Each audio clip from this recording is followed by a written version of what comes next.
Officials of the G20 countries are gathering here to craft plans to advise their G20 principals. This is the second such meeting of the Development Working Group this year.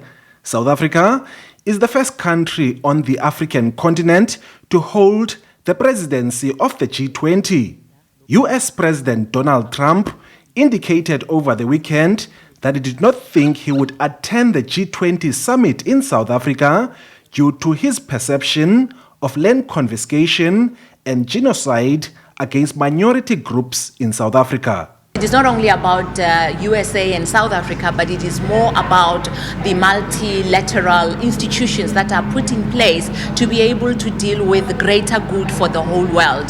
Therefore, we really do believe that it will be such an unfortunate situation if that happens. But in my view, through the systems that are put in place and the negotiations that are taking place right now, we will definitely be able to have USA participate at whatever level.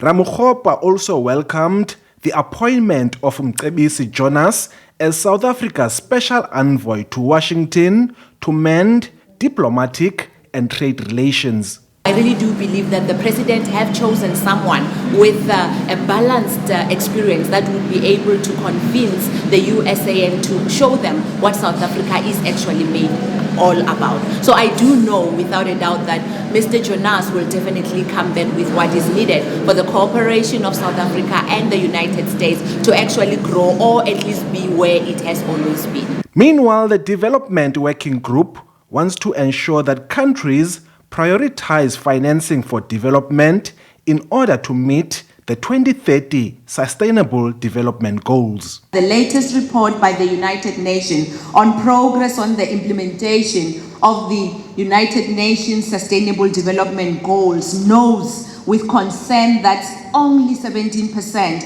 of the SDGs targets are on track.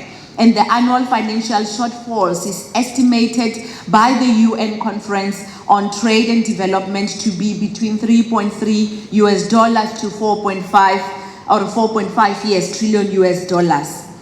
And if these SDGs have to be met, we need to ensure that we strengthen countries so that they can be able to mobilize their own resources, so that we don't only concentrate on what we get from outside, but we mobilize our own resources. The outcomes of this G20 Working Group meeting will inform a meeting of the G20 ministers to be held in July.